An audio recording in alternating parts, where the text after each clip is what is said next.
ब्राह्मणत्व की रक्षा से रक्षित हो जाता है सनातन धर्म। यह बात भगवान भाष्यकार ने कथन किया, क्योंकि उस ब्राह्मण के अधीन ही है वर्णाश्रम भेद की व्यवस्था। वर्णाश्रम भेद की व्यवस्था ब्राह्मण के अधीन है, क्योंकि ब्राह्मण ही शिक्षक होते थे। वेदों में प्रवेश, किसी भी प्रकार की विद्या में प्रवेश ब्राह्मण लोग ही पहले किया करते थे। और कर्तव्य दृष्टि विचार करके आज के जमाने के दृष्टिकोण से भी देखते हैं, समस्त शिक्षकों को ब्राह्मणत्व में स्वीकार भी कर लिया जाए, जन्मना ब्राह्मण न मान करके कर्मण, क्योंकि भगवान भी कहते गुण कर्म विभाग, गुण और कर्म को देखते हुए हम ब्राह्मण स्वीकार करते हैं। आजकल जितने भी शिक्षक हैं इनको हम ब्राह्मण मान ले तो इनके कर्म की यदि सम्यक व्यवस्था हो जाए तो सारे समाज सही हो जाएगा। यह समस्या आज भी वही है जो पहले कभी हुआ हो गया था स्थिति। आज के भी शिक्षक अत्यंत भ्रष्ट है, क्योंकि एक दूसरे से पढ़ाते नहीं है, ट्यूशन बाजी। आज तो एलकेजी यूकेजी फर्स्ट स्टैंडर्ड वाले को भी बस्ता लेके ट्यूशन में जाना पड़ता है। देख के बड़ा हंसी आता है, क्या दुर्दशा हो गया है। सरकार ने कानून बनाया इसीलिए कि जिस स्कूल का जो टीचर होगा वो अपने स्कूल के बच्चों को ट्यूशन नहीं दे सकता अपने घर में। जब ये कानून बन गया कुछ राज्यों में, तो क्या किए, दूसरे स्कूल का टीचर ये स्कूल टीचर समझौता कर लिया, मैं तुम्हारे पास इतना बच्चे भेजूंगा, तुम मेरे पास इतना बच्चे भेजो। फिर भी धंधा नहीं छूटा, लेकिन कानून से फिर दूसरे रास्ता निकाल। अब क्या करें।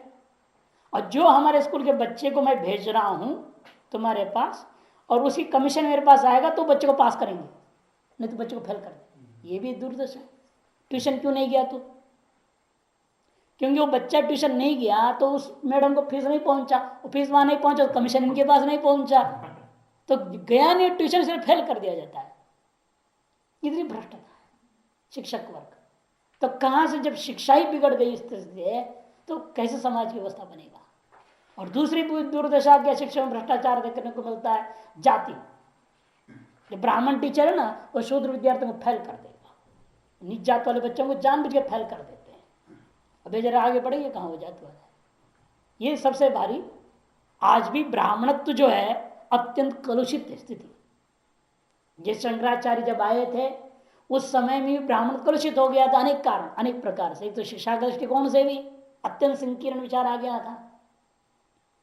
यहां तो एक ब्राह्मण दूसरे ब्राह्मण को नहीं पढ़ाता था, एक ब्राह्मण दूसरे ब्राह्मण को पढ़ाई नहीं हुआ, तुम्हारा गोत्र दूसरा है, तुम्हारे गोत्र में ब्राह्मण के पास जाओ बोलेगा वो। हमारे साथ छांदे उपनिषद आता है, जाबाल का दृष्टांत, जब गोत्र भी नहीं जानता था वो सच बोल दिया इतने से गुरु ने, गौतम ने कहा हरदम गौतम ने, रे तो सच बोल रहा है, निश्चित तू ब्राह्मण है, या माँ के नाम से बोल दो, जाबाल बोल दो अपने आप। और उसको शिक्षा दी, पूर्ण ब्रह्म ज्ञान दिया।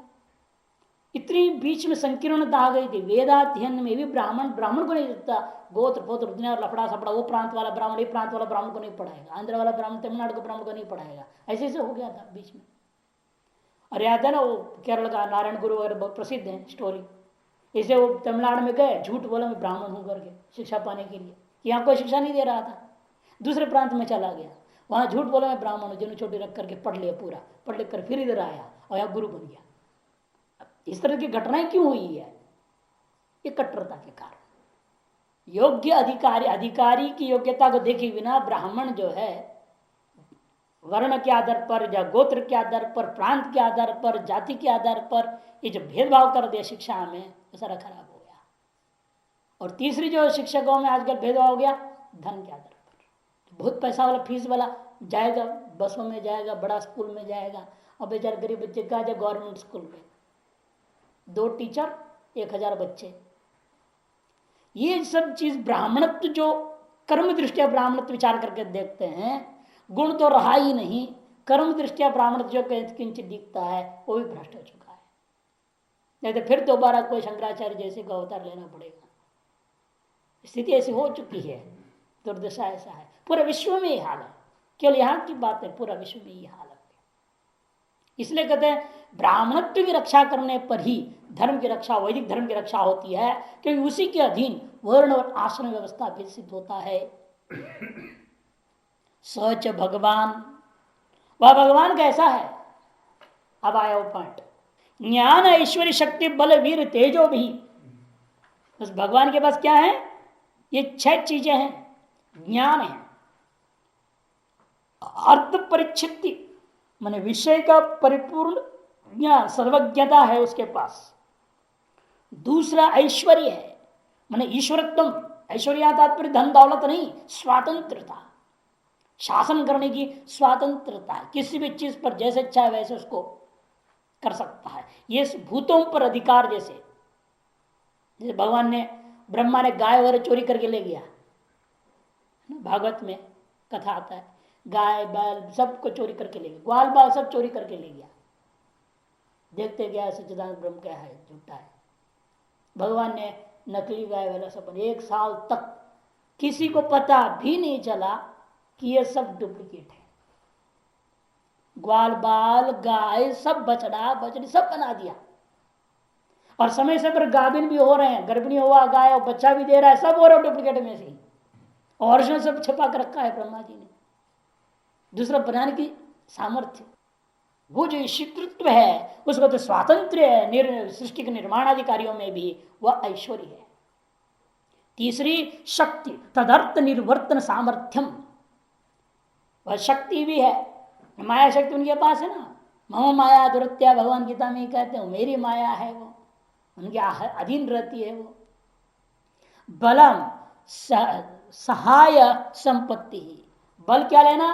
अन्य जो सहायक सामग्रियां हैं, केवल उनके पास उपादान कारणभूता माया शक्ति नहीं है, साथ साथ निमित्त कारणता भी उनके अपने पास ही है।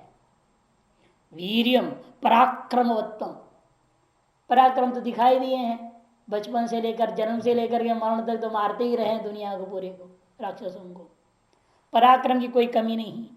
तेजस्तु प्रागल्भ्यम अधृश्यत्वम इति, तेज क्या है? प्रागल्भ्यता, प्रगल्भता, सद्य स्फूर्ति। कहाँ क्या हो रहा है बैठे बैठे यहां सब उन्हें पता है। जिस किसी भी शरीर में रहे हो, जिस किसी भी अवस्था में रहे हो, उन्हें पूरे ब्रह्मांड में चलता है वह सारा खेल पता है। तभी क्या किए, यहां बैठे बैठे सुदामा का वासा निपटा दिया काम। सुदामा यहां बैठा हुआ है और धन दौलत से पूर्ण कर दिया, मकान दुकान सब बन गया, A to Z उसका, यहां बैठे बैठे। वहां क्या बना इन्हें पता ही नहीं, सुदामा को पता नहीं कुछ भी। पहले क्या था उन्हें मालूम था, किस रूप से आए से भी मालूम है, इन्हें मालूम नहीं। मालूम नहीं होता तो फिर कैसे कहते जो छिपा रख के ला निकाल। भाभी ने भेजा है ना कुछ, वो संकोच कर रहा था, राजा है इतने बड़ा सम्राट, क्या उनको छोड़ा दूंगा, सड़ा गला पुराना कोई। पत्रम पुष्पम फलम तो इनको सार्थक कर दिखाया है वहां भगवान ने। अपनी लीलाओं में भी सारी शास्त्र को अपनी लीलाओं में जो है प्रत्यक्ष कर दिखाता अपने सामर्थ्यों को। तेजस्तु प्रागल्भ्यम अधृक्षत्वम ये च षड गुणा सर्व विषया सर्वदा भगवती वर्तन्ते। ये 6 गुण सकल विषयों में और सकल कालों में, सकल दिशाओं में, सकल देशों में उनके पास विद्यमान है। और कहते इसलिए तथा सर्वदा भगवती, उसको भाष्यकार ने इतने का सदा संपन्न त्रिगुणात्मिका वैष्णवी स्वाम माया मूल प्रकृति वशीकृत्य अजो अवयो भूतानाम ईश्वरो नित्य शुद्ध बुद्ध मुक्त स्वभावों सन स्व माया देहवान इव जात इव लोकानुग्रह कुर्वन इव लक्ष्य। बहुत जबरदस्त बोल दिया भाष्यकार यहाँ पर, पूरी वेदांत को एक लाइन में बोल दिया।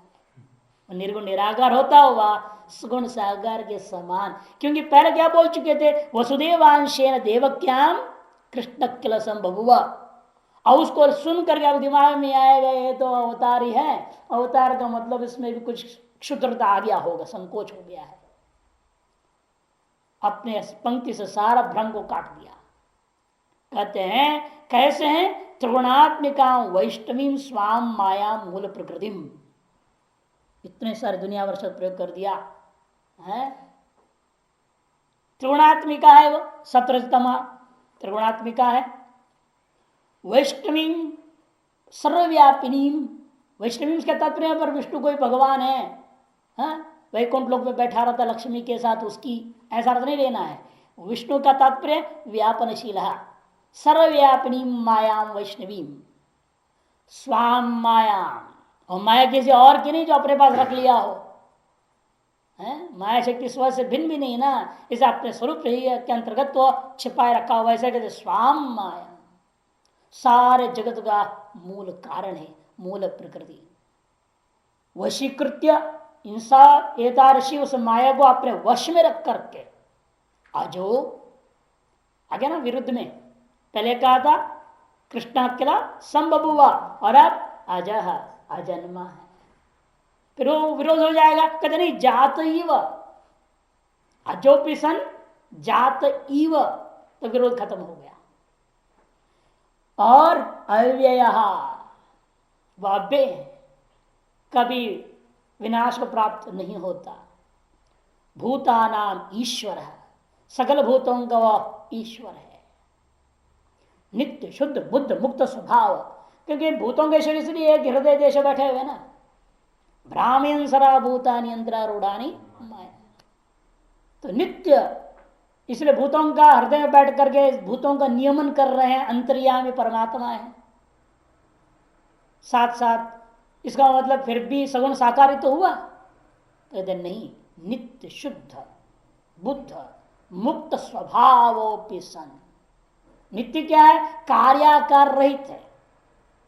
शुद्धत्व का मतलब वह कारण रहित है। बुद्धत्व का मतलब जड़त्व रहित है, चेतन है। बुद्ध मन ज्ञान, ज्ञानत्व, ज्ञानत्व चेतनत्व, जड़त्व रहित है। और मुक्तत्व मने अविद्या काम कर्म रूपी बंधन के कारणों का संश्लेष रहित है। मुक्त ऐसा है स्वभाव, स्वस्य भाव नहीं लेना, स्वस्मिन भाव भी नहीं है, स्वच्छ स्वभावस्थित स्वभाव आत्मरूपी भाव है वो। ऐसा होकर भी अपनी माया से देहवान इव शरीर वाले के समान दिखाई देते हैं, जन्म लिए के समान व्यवहार होता है। ये सब क्यों हो रहा है?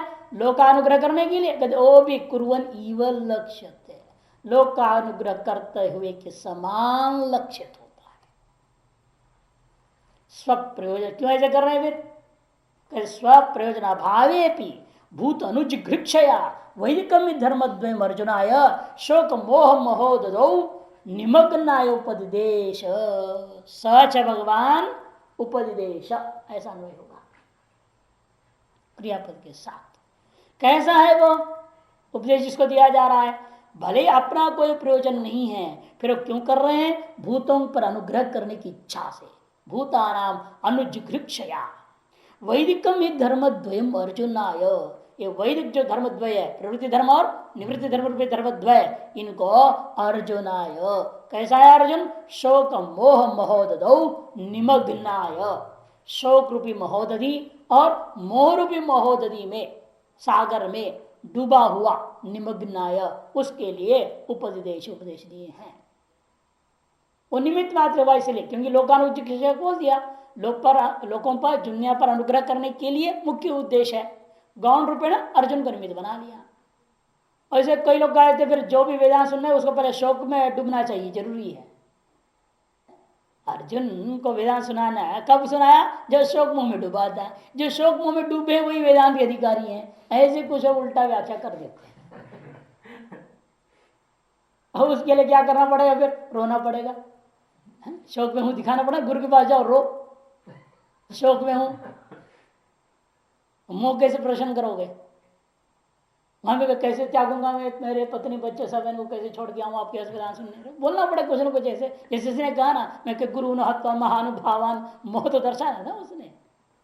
अरे ये सब जरूरी नहीं है। यद्यपि कुछ परंपरा है, मिर्जापुर बनारस है ना साइड में, मिर्जापुर वगैरह साइड में बड़े के पास जब जाते हैं गृहस्थ लोग भी, पिताजी के पास चले गए बच्चे वगैरह, और जाते रोएंगे, खूब रोएंगे। 5 मिनट आप कुछ भी बोलो रुकेंगे नहीं, रोते रहेंगे। उसके बाद जो है चुप हो जाएंगे। आप 2-4 बार पीठ पे पटपटाएंगे तो पहले पटपटाओ तो नहीं उठे, चुप हो गया वो। 5 मिनट रोने देना है, बाद में करना, तब वो रोना बंद करेंगे। क्यों ये हुआ? कब हमें पता चला, हम रामायण जी महाराज के साथ पढ़ते थे, उनसे जब पढ़ रहे थे तो एक बार बनारस में मिर्जापुर साइड से लोग आए, भगत लोग स्वामी जी के पास। जब आए तो आराम से आए बैठे सामने, जैसे स्वामी जी के सामने बैठे इतना जोर से रोने लगे। हम तो क्या हुआ भाई, क्यों रोना धोना हो रहा आश्रम के अंदर, ये क्या नाटक हो रहा, इतनी जोर से। 8-10 औरतें 3-4 आदमी थे, बहुत रोने लगे। स्वामी चुपचाप बैठे हुए और रो रहे जोर जोर से। वो क्या है, कोई मरा तो नहीं है, क्या हो रखा है। कुछ देर बाद स्वामी जी ने जो एक आदमी की पेट के ऊपर यूं ठप ठप मारे, चुप हो गए। कमाल, ये क्या हो गया। खैर चलो बातचीत होना होना हो गया, चले गए। शाम को मैं स्वामी से पूछा ये क्या नाटक था, कोई मरा था क्या? अरे नहीं, इनका रीति रिवाज ऐसा है, बड़ों के पास जाते तो पहले रोते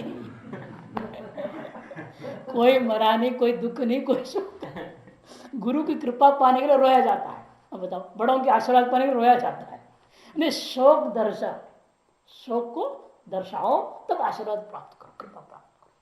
यहां भी उन्होंने कहा शोक मोह दधो, शोक मोह महो दधो, ऐसे अर्जुन के लिए निमग्नाय उपदेश। इसे लोग कहते हैं वेदांतियों को सबको पहले शोक मोह का नाटक करना पड़ेगा तब जाके वेदांत सुनना चाहिए। उल्टा अर्थ देते हैं। वेदांत के अधिकारी को तो विवेक चाहिए, वैराग्य, षट संपत्ति और मोक्षता, ये वेदांत के अधिकारी का अर्हता कथन किया हुआ है। अब यहां पर लेकिन ये नहीं कहा है ना, विवेक वैराग्य संपन्नाय अर्जुनाय, विवेक वैराग्य संपन्नाय अर्जुनाय उपदेश, ऐसे क्यों नहीं बोला? इसका मतलब कि अर्जुन वेदांत के अधिकारी नहीं था, विचारणीय विषय है। यहां पर भाष्यकार लिख रहे हैं, बहुत ही सतर्क होकर शब्दावली प्रयोग किए हैं, शोक मोह मोहोदधो। ये नहीं कहा विवेक वैराग्य संपन्न है, सांच संपन्न है, अर्जुनाय उपदेश, ही बोलना चाहिए था। जब वेदांत पर का व्याख्या करने जा रहे हैं, भाष्य लिख रहे हैं, तो वेदांत अधिकारी अर्जुन बना करके, निमित्त बना करके जब भगवान कह रहा है, तो वेदांत अधिकारी का लक्षण इसके साथ जोड़ना चाहिए था। विवेक वैराग्य साधन चतुष्ट संपन्नाय अर्जुनाय उपदेश, ये होना चाहिए था। भाष्यकार ने क्यों लिखा? सब कुछ लोगों का कथन यहां पर ऐसा होता है कि भाष्यकार जो है प्रथम अध्याय अधिकारी का अध्याय, प्रथम अध्याय अधिकारी अध्याय, उत्तम अधिकारी, मंदाधिकारी, मध्यम अधिकारियों को बताने के लिए पूरा 42 श्लोक है।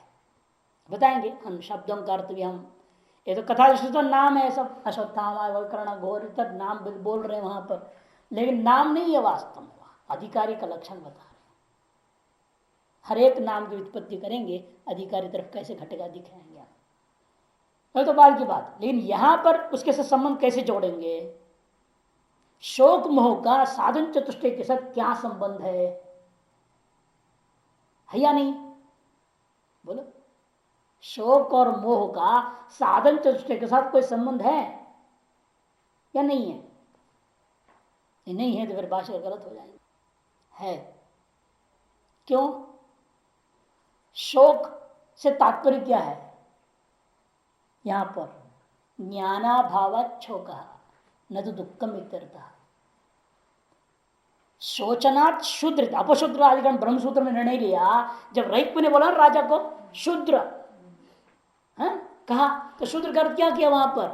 शोचनात् शूद्र, शोचनात् शोकनात्, शोक शोच, शुच धातु का ही बनता है शोक, शोचनात् मैंने शोक करने से। शोक क्या थी उसको, राजा को वहां, वो उस उपासना का मुझे ज्ञान नहीं है जो रैक्य के पास है, उस ज्ञानाभाव ही शोक है। इसे ब्रह्म स्वरूप भूत आत्मज्ञानाभाव को यहां शोक शब्द से भाषा करता है। और मोह से क्या लेना? वो मोह नहीं, गुरु नाथ महानुभावन को लेते हैं, मां ऊह इति मोह, मां ऊह इति मोह, मैंने स्वयं शास्त्रों को समझ के सुन करके उसे ऊहापोह करके तर्क के द्वारा निर्णय लेने की क्षमता का अभाव था, इसे गुरु के शरण में जाना पड़ा, भगवान के शरण में गया। ऊह सामर्थ्य अभाव मोह, मां माने अभाव नहीं, किम नास्ति? ऊह सामर्थ्यम नास्ति, मां ऊहति मोह, शोकश्च मोहश्च ज्ञानाभाव विशिष्ट स्व सामर्थ्य अभाव, शास्त्र निर्णय स्व सामर्थ्य अभाव अर्जुनो वेदांत अधिकारी। इस तरह से शोक मोह शब्दों को शास्त्र से समझना पड़ता। विवेक है, वैराग्य भी है, यानी ज्ञान प्राप्त नहीं हुआ, इसलिए शोक है। और शास्त्र भी पढ़ा लिखा, द्रोणाचार्य जैसे गुरु से पढ़ा लिखा, साधारण आदमी से तो नहीं। सब शास्त्र का ज्ञान है, किंतु शास्त्र को सब प्रथम अध्याय में क्या दे रहा है, सारा शास्त्र उल्टा उल्टा बोलता है, गलत जगह पर लगाता है, मिस कोटेशन ना, मिस कोटिंग करते हैं इसको। जहां जो चीज उद्धृत होना चाहिए उसके विपरीत उद्धरण दे देता है, कहीं का कहीं लगा देना, ये काम कर रहा है अर्जुन। इसका मतलब क्या है, वो शास्त्र ज्ञान तो है लेकिन उसको जिस ढंग से समन्वय करना चाहिए ऊह करने की क्षमता वो नहीं है। इसलिए शोक मोह महोदधौ निमग्नाय उपदेश, ये विशिष्ट अर्थ यहां छिपा हुआ है रहस्य। गुणादि कई ही गृहित अनुष्ठीय मानस धर्म, क्यों आदिज्ञान, इसलिए अर्जुन कैसा था, मूर्ख नहीं था, सर्वगुण संपन्न है। गुणादि कई ही गृहित, गुण अत्यधिक सात्विक गुण संपन्न व्यक्ति एक धर्म को ग्रहण करता है, वो अनुष्ठान करता है, वो अनुष्ठान करने से उसका विस्तार फैलता है, उसको देख करके लोग समझते हैं और भी लोग अनुष्ठान करते हैं। धर्म प्रचयन गमिष्यति उपदेशा, या मान रहे हैं कि अर्जुन सर्वगुण संपन्न, गुणादि कैरी गृहीत सन अनुष्ठीय मानस धर्म प्रचयम मन प्रचारम विस्तारम गमिष्यति बत्वा अर्जुनाय उपदेश स भगवान, ऐसा नहीं होगा। ऐसे मान करके ही भगवान ने उस अर्जुन को उपदेश दिया है।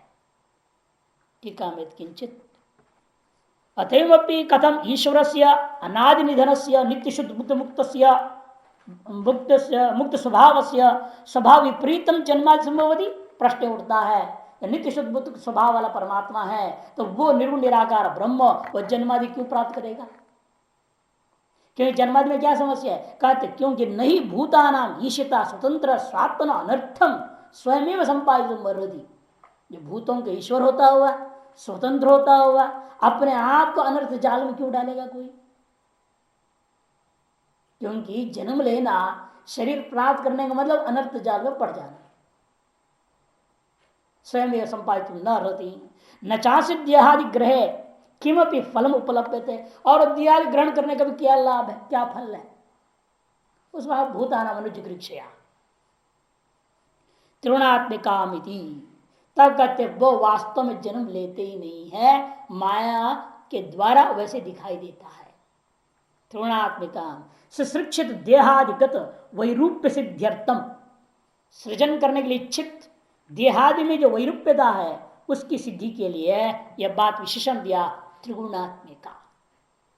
कि भगवान अनेक प्रकार के शरीर बनाए हैं ना, अनेक अवतार लिए हैं।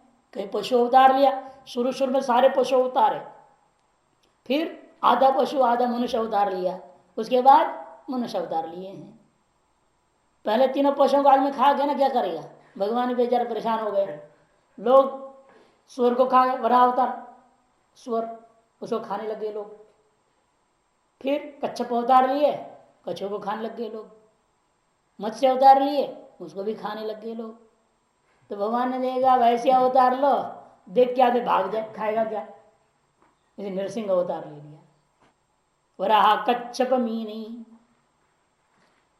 मनुष्य कवलीकृतम, मनुष्य ने सबको कवलीकृत कर दिया। इति मत्वा श्रीहरि नृसिंहो सदा भूत, ऐसे मान करके श्रीहरि ने जो नृसिंह भगवान हो गए। ऐसे लोग साहित्यकार लोग बना दिए हैं। लेकिन इस प्रकार कैसे अवतार लिया? पशु अवतार में तमोगुण चाहिए, कहते हाँ इसे त्रिगुणात्मक माया है। कहीं रजगुण का अवतार लिया, परशुराम बन गए, मार काट सबको करने लग गए। राम अवतार लिए, राक्षसों को मारे, कृष्ण अवतार रजोगुणी अवतार है। सात्विक अवतार ऋषभ देव के रूप में अवतार लिए, बलि के घर में पहुंचे, वामन अवतार लिए ब्राह्मण के रूप में, सात्विक अवतार। इसे कहते जो अवतार की अनेकता है अनेक प्रकार की है। वो क्यों हुआ? त्रिगुणात्मिका। ईश्वर पारवश्यम तस्या दर्शयति, और ईश्वर के परवशता है उसमें, इसी को सिद्ध करने के लिए स्वाम मायाम कर दिया, और उसी अपने वश में स्पष्ट करने आगे वशीकृत्य शब्द भी प्रयोग कर रहे भाषाकार। तस्याश्च प्रतिभास मात्र शरीरत्व एवं न तो वस्तुत्व इतिहाह, क्योंकि जो है परमात्मा का जो शरीर है वो प्रतिभास मात्र है, वास्तव में कोई शरीर नहीं होता, इसलिए शब्द प्रयोग कर दिया मायाम। तस्या नानाविध कार्य आकारण परिणामित्व सूचयति, और वही माया नाना प्रकार कार्य कारण परिणाम को प्राप्त करती है, यह बात को सूचित शब्द प्रयोग किया मूल प्रकृति। ईश्वर से प्रकृति अधीनत्व वारधि, लेकिन सब जीवों के समान प्रकृति का अधीन ईश्वर के अवतार शरीर में नहीं होता। ईश्वर का अवतारात्मक जो शरीर है वह शरीर के भी अधीन प्रकृति है, प्रकृति का अधीन वह शरीर नहीं है। इसके लिए कहते वशीकृत्य। नित्य शुद्ध बुद्ध मुक्त स्वभाव, नित्यतम कार्याकार विरहितत्व, शुद्धत्व अकारणत्व, बुद्धत्व अजड़त्व, मुक्तत्व अविद्या काम कर्म पारतंत्र राहित्यम। ये सब जीव के स्वभाव है, कार्याकार है तो जीवता आ गया, उस रहित है तो नित्यत्व, शुद्धता का मतलब कारण रहित्यम, बुद्धता मतलब अजड़त्व चेतनत्व इत्यर्थः, मुक्तत्व का अर्थ अविद्या काम और कर्म इन तीन के अधीन न होना। नित्यत्वादय संसार अवस्थायाम असंत मोक्ष अवस्थायाम संभवंती इति युक्तमित्याह स्वभावयति। कोई कह सकता है चलो नित्यत्वादि जो संसार अवस्था में नहीं है, संसार अवस्था में नहीं है ना नित्यत्वादि, वो तो मोक्ष अवस्था में ही रहेगा, लेकिन जब शरीर लेके संसार अवस्था में घूम रहे उस समय तो सारी चीज रहेगी। कहते नहीं नहीं, ये तो उनका स्वभाव है, स्वभाव इति स्वभाव। देह गृह प्राधान्य माया दर्शितुम पुनः स्व माया इत्युक्तम। देह ग्रहण करने में प्राधान्यता माया की होती है, इसी बात दिखाने के लिए दोबारा शब्द आया स्व माया। पहले कह दे वशीकृत्य, उसके बाद भी दोबारा क्या बोल रहे हैं? स्व माया शब्द बोल रहे हैं भाष्यकार। सवायम पुरुषो जायमान शरीरम अभिसंपद्यमान श्रुति आश्रित्या देहवान इव। बृहदारण्यक परिषद है, सवायम पुरुषो जायमान शरीरम अभिसंपद्यमान। इस श्रुति के आधार पर कहते हैं ऐसा लगता है कि शरीर को धारण कर रहे हैं, शरीर के द्वारा क्रियाकलाप कर रहे हैं। जात इव देहवान इव इवकाराभ्याम देहादेर अवस्तुत्वेन कल्पितत्वं द्योतते। ये दो बार इव बोला ना उन्हें भाष्यकार, देहवान इव जात इव, बल्कि अन्य लोगों ने बाद में भी जोड़ दिया, लोकानुग्रह कुर्वन् इव करके भी कुछ लोगों ने जुड़वाया है। किसी किसी ग्रंथ में, हमारे में नहीं था, लेकिन कुछ लोगों ने जुड़वाया। तो यहां पर टीका से स्पष्ट, लेकिन दो ही होना चाहिए, तीन इव नहीं। इवकाराभ्याम नहीं, इवकार ही बोल देते टीकाकार। इवकाराभ्याम देहादि अवस्तुत्वेन कल्पितत्वं द्योत्यते।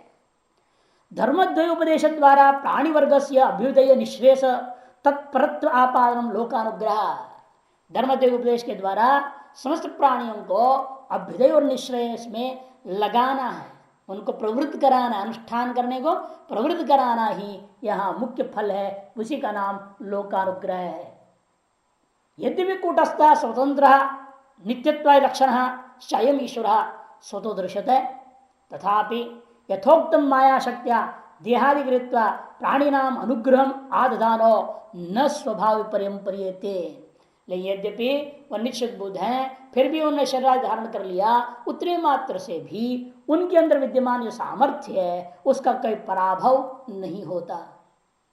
कहते फिर भी भगवान को ये सब करने की जरूरत क्या? कल हम लोग जगह थे, कुछ पंडित लोग थे, बोल रहा था ना एक आदमी, भगवान को जरूरत क्या है सब करने की, नाटक बार बार में झंझट पैदा करता है, हम लोगों को भी उठा पटक करते रहता है, कभी सुख देता कभी दुख देता है। अरे हम आराम से डेली क्या सामान्य पूजा कर रहे हैं, अब कुछ हमें तड़क लगा देता है, परेशानी पैदा करता है, फिर हमें ज्योतिष पास जाना पड़ता है, विशेष पूजा पाठ करनी पड़ती है, ये सब लफड़ा क्यों करवाता है हम लोगों से? बोल रहा था। तो मैंने कहा कि वो ऐसे करते कराते कुछ नहीं है, तेरे कर्म तेरे को नचा रहा है, और तेरी बुद्धि भ्रष्ट विचार ला रहा है ना, ये भी तेरे कर्म के से भ्रष्ट विचार भी आ रहा है। नहीं, सावधान हो जाओ, सच्चे हृदय से श्रद्धा से करो, तो कम आएगा ऐसे उतार चढ़ाव। उतार चढ़ाव तो आना ही है, जीवन एक लहर है, सुख दुख का लहर है। तुम केवल सुख चाहो असंभव है, केवल दुख भी चाहो वो भी असंभव है। सुख दुख लहरात्मक है, स्वरूप ही केवल सुखात्मक है, केवल दुखात्मक कुछ होता ही नहीं संसार में। स्वरूप तो केवल सुखात्मक जरूर है, लेकिन संसार में केवल सुख भी नहीं है। इस लहर का अनुभव करना है तुमने। आए लहर कितनी उछलेगा, जैसे शॉर्ट लहर आएंगे या बहुत देर देर में लगेगा, ये निर्भर है तुम्हारे ऊपर, तुम्हारे कर्मों के ऊपर। इसलिए अपने चंचलता छोड़ो, जो तुम्हारी अपना कर्तव्य करो, अपने आप सब सही होते जाता है, सारे रास्ते खुल जाते हैं। क्यों? भगवान खुद ही का स्वकर्मात्म अभ्यर्च सिद्धि विंदति मानव। अपना कर्म जानो, अपने कर्तव्य समझो पहले क्या है। तुम कहाँ हो, तुम एक क्षत्रिय हो, एक गृहस्थ हो, अपने कर्तव्य जानो उस चीज में। और जहां तुम धंधा करो, धंधे का भी स्वरूप समझो, उसमें कितनी ईमानदारी हो सकती है, कितनी बेईमानी हो सकती है, और बेईमानी से कितनी कमा रहे हो, उसके कितना अंश तुम कहाँ डाल रहे हो, क्या कर रहे हो। षड विभाग धन का जो वर्णन है मनुस्मृति में, ये सब समझ के उस हिसाब से चलो तो फिर ज्यादा समस्या नहीं आएगा। कर्मफल भोग तो रहेगा ही। इसे तो वैसे क्या उस ईश्वर को भी होता कहते नहीं, स्वभाव विपर्यम न परियेति प्रयोजन अनुद्देश्य न मंदोपि प्रवर्तते। तो ईश्वर की प्रवृत्ति हो रही है, अवतार ले रहे हैं, देहवानी व जाते वो हो रहे हैं, तो क्यों, क्या प्रयोजन है?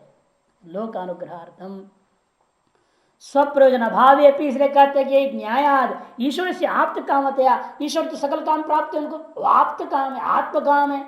एक शब्दावली है ना ईश्वर के लिए, वो कैसा है? आप्त काम है, आत्म काम है। ऐसे को क्या जरूरत है सब करने को? कृत्य प्रयोजनाभाव अनुग्राह्याणाम च द्वैतवादे व्यतिरिक्ता नाम असत्ता। और किस पर अनुग्रह करोगे? आपसे बिन कोई चीज है जिस पर अनुग्रह करेंगे आप? है नहीं अद्वैतवाद में। न धर्मद्वय उपदेश तुम उचितम, इसे धर्मद्वय उपदेश देना भी व्यर्थ है। किसको उपदेश दोगे?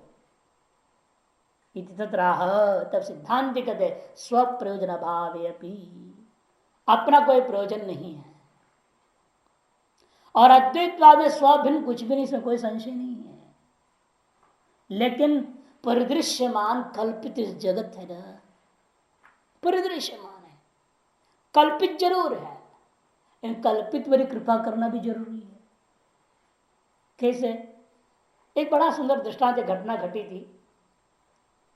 हम लोग ज्ञानपीठ में थे, एक महात्मा का कलकत्ता से कुछ भगत आए थे। वो बाहर, गर्मी का दिन था, बाहर सोए थे, मच्छरों के कारण से उसने मच्छरदानी लगा करके सोया था। एक तरफ कुत्ता था, बड़ा झोपी नाम, बड़ा प्यारा कुत्ता था, वो भी हम लोग के पास वहां ऊपर सोया। हवा चलती ऊपर, अच्छा लगता है, वहां सोया। वो आदमी रात्रि पता नहीं क्या खराब स्वप्न देख रहा होगा, करता रो रहा, कुछ ऐसा आवाज करने लगा वो। लेकिन वो उसको देख करके नींद जग गया कुत्ते का सबसे पहले। अब कुत्ता देखा कि क्या हो रहा है, ऐसे क्यों कर रहा आदमी, वो समझ गया यह आदमी को डरा होगा। देखो कुत्ते का दिमाग, उसने पहले जगाया एक महात्मा को जो बगल में था, उसको जगाया। कुत्ता ने देखा तो वो कर रहा, कुछ बोल रहा था, टूटांग लेट के वापस हुआ। महात्मा वैसे ही, वो कुत्ता ने खोपड़े बाल पकड़ लिया आदमी का। कुत्ते ने उस पर कृपा कर दी, उसका स्वप्न से बाहर ला, हिलाया और उसका स्वप्न जग गया तो बैठ गया, फिर रोना बंद हो गया। मैंने देखो कुत्ते ने अनुग्रह किया। यदि भी कल्पित दृश्य में है, वो कुत्ते को समझ में आ रहा है, ये भय में है, और हम लोगों ने कल्पित सोच छोड़ दिए। लेकिन उसने सोचा कि नहीं इस पर कृपा करना चाहिए, इसको जगाना चाहिए, इस भय से निकालो जल्दी इसको भय से बाहर।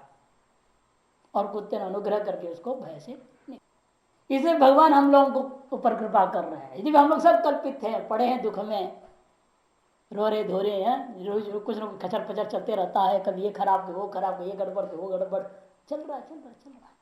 अब उस पर कैसे कृपा करेंगे? यदि भी कल्पित है, ब्रह्मा का स्वप्न के अंदर सारी चीजें हैं। इसे कहते देखो भाष्य का टीका का कल्पित भेद भांजी भूतानी उपादाय, कल्पित भेद का भागी इन जीवों को देखते हुए उनको ग्रहण करते हुए तद अनुग्रह इच्छया चैत्य वंदनादि विलक्षण धर्मत्व अर्जुनम, चैत्य वंदनादि जो बौद्ध आदियों की अधर्म जो है उससे विलक्षण धर्मत्वभूत वस्तुओं को अर्जुन निमित्तीकृत्य आप्त कामोपि भगवान उपदिष्टवान इत्यर्थः। आप्त काम होने के बाद जो भगवान ने इनका उपदेश दिया है ऐसा इसका, क्योंकि जब जब भगवान आए तो पहले बोल यदा यदा धर्मस्य है ना ग्लानिर्भवति, अधर्म का विवर्धन पहले बोल चुके हैं, प्रवर्धमाने च अधर्मे, तो इसलिए वो कल्पित इस जगत के अंदर जब अधर्म बढ़ता हुआ दिखता है, धर्म क्षुद्रता को प्राप्त हो रहा है और धर्मावलंबी को धर्मानुष्ठान करने में बाधाएं जब अधर्मी पैदा करने लगता है, अधर्म केवल बढ़ते रहे कोई समस्या नहीं है। जैसे आजकल क्यों भगवान का अवतार नहीं हो रहा है कि अधर्म पर बढ़ रहा है, इन धर्मावलंबियों को धर्मानुष्ठान करने में अधर्मी आकर रोक रहा है क्या? आप मेरे कमरे घंटी बजाते रहिए, कौन रोक रहा है आपको? पूजा करिए, मंदिर घंटा बजा रहा है, सब हो रहा है, माइक लगा करके महिमा गा रहे हैं लोग, हल्ला मचा रहे हैं, कौन रोक रहा है? कोई रोकने आया गया? कोई कानून बना गया? हर की पड़ी में लाखों इकट्ठे की आरती उतार रहे हैं, कौन रोक रहा है आपको? जब ये रोकने लग जाए अधर्मी हम लोगों को पूजा पाठ करने, अगर शास्त्र नहीं पढ़ोगे यहाँ रोके तब भगवान आएगा, उसे पहले अवतार नहीं लेगा। जब तक आप गीता पढ़ा रहे हैं इसका मतलब है आप भगवान का अवतार लेने का टाइम अभी बहुत दूर है, जरूरत नहीं है अवतार लेने। यही तो हुआ ना, रावण लोगों ने क्या किया, मेरी हवन करो, विष्णु हवन नहीं करना, पकड़े हवन करने पीटने लग गए, विष्णवे स्वाहा करो तो पीट दिया उसको, रावणाय स्वाहा करो, मैं ही भगवान हूं, मेरे को दो आहुति। कर्म करने वालों को बाधा कर दिया और अपनी पूजा करने को कहा, तब जाकर का अवतार लेना पड़ता है। इतनी अधर्म की प्रवृत्ति होनी चाहिए। अब तो कुछ भी नहीं है, अभी तो अधर्म बच्चा है, छोटा बच्चा है, बहुत देर है। इसीलिए उपदेश देते हैं कल्पित होने के बावजूद भी उस पर भी अनुग्रह करना इष्ट मान करके उपदेश देते हैं, यह इसका अर्थ हुआ।